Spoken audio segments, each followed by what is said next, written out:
to thank Doug Anderson for generously donating the Town Hall Theatre to us this afternoon for this event, and also for his help in arranging this for us. Also like to thank volunteers and Middlebury Market for providing the food that we're going to have later. Hope you'll enjoy our buffet when we're finished. Now then, where am I? Oh yes, we have a very interesting program for you this afternoon with 4 speakers. We hope you'll enjoy what you hear. I'm sure you will. I'd like to introduce our president, Peg Calder. Forming this foundation has been a long-time ambition for Peg. With her tireless work and determination, she's finally realized her goal. So she's going to be here to tell us more about the foundation and about its direction for the future. Please welcome Peg Calder.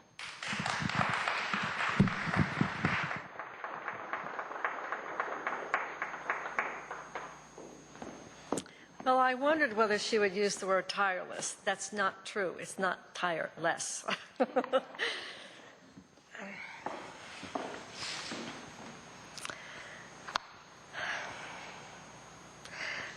All my life, I've been asked to donate to many causes: cancer, heart, diabetes, Red Cross, and they are all worthy causes. More importantly, they have made a difference.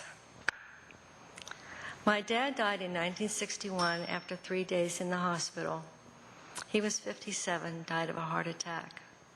I believe that with today's knowledge, he would have lived many more years. My mother died in 1986 from colon cancer. Chemotherapy wasn't an option that was even offered to her. Nonprofit organizations have moved the medical knowledge forward in several ways. Most obviously, they have funded research. Secondly, they have raised the awareness so that the government funds more research. And lastly, they have made us partners in the prevention by educating us on the results of the research. We didn't know that smoking was bad for us until Dr. Luther Terry, Surgeon General of the United States, told us so in 1964. When I was a teenager, some of my friends started smoking to lose weight. It was a good thing. Sometimes cigarette companies and doctors would advise people to smoke because it had calming effects, or it helped with pollen allergies, or to lose weight. That's ridiculous, obviously. Any disease is a complex problem, and I'm not saying that foundations have done it by themselves, but they have made a difference, and I have been pleased to donate to them. However, I have never been asked for $1 for alcoholism, not once. And yet, it is a disease that carries with it ramifications far beyond the illness. Families, people lose their families, not just the addicts, but the non-addicts lose their families. Children are kept from their mothers or fathers. The justice system is bogged down. People are injured or killed in traffic accidents. Workers have to pick up the slack, and it goes on and on. It seems like the solution is simple. They should just stop drinking. Well, if it were that simple, it would have happened. No one chooses to be an alcoholic. It's a difficult life. Some people get confused because they hear addicts say they don't want to quit. That is the disease, by definition. There are rehab centers like the Betty Ford Clinic all over the country. There are 25 between Burlington and Rutland that I know of, and that doesn't count the individual counselors and the detox centers. And we need them all, and they're doing their very best. And they're doing a lot better than they did 10 years ago, but it is not enough. Celebrities can afford the very best treatment there is, and yet they go back again and again. Recovery is far from guaranteed. Like many diseases, alcoholism is progressive. The earlier that it's diagnosed, the more effective the treatment. We need some better methods for diagnosing it early, maybe some better training of doctors. AA has one of the best track records of any program that there is. And yet, as many of you probably know, people rarely embrace AA until they're on their last legs.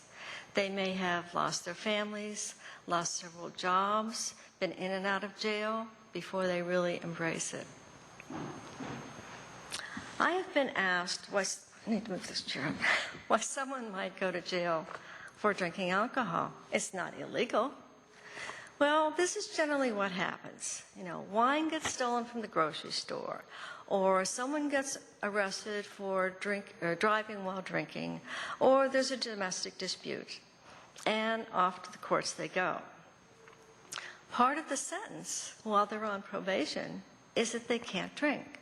For them, drinking is illegal. And then they get caught drinking, and it's back to the courts, and the cycle continues. I wish I had solid statistics to give you, but they're very hard to gather. Common sense tells us that the divorce rate is much higher for alcoholics, but there's no real data on that. I did hear one statistic that only 10% of alcoholics get any help at all. 10% get treatment, whether voluntarily or forced by the courts. And of that 10%, only 1/3 go into recovery. So what are we proposing to do about it? We have formed the Foundation for Alcoholism Research. Our mission is to provide funds for research into the identification, the detection, the prediction, the prevention of alcoholism, and then the treatment. It is not for rehab or counseling or any treatment for people themselves. Whether we can make a difference remains to be seen.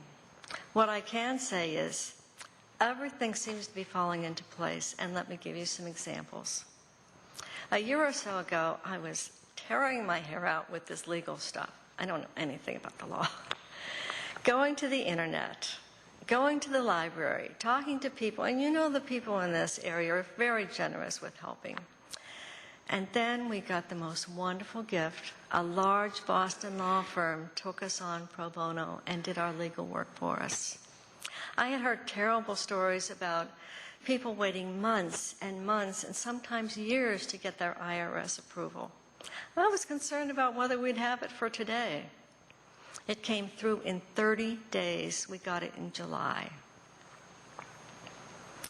Another example, as Jennifer has mentioned, is Doug has given us the use of this wonderful renovated theater as well as some very valuable advice.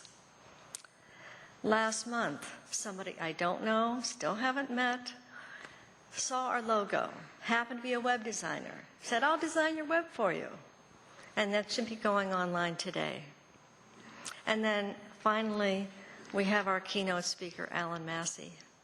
He's here as a result of a chance conversation I had while I was waiting for my car to be repaired, and somebody had heard Alan on the local radio because Alan spends his summers in Vermont, and fortunately for us, he's not going back to California until next week. Getting back to the research. There is a lot that is known based on neurological and other studies, but we need to take it out of the lab and make it practical for us, for our use. Right now, there's no test or series of tests to see whether someone's predisposed to alcoholism. That might be useful. Right now, there are those that believe that alcohols have some health benefits, and it might. We just don't know enough. When my brother was 14, he had an extended stay in the hospital because he was given penicillin.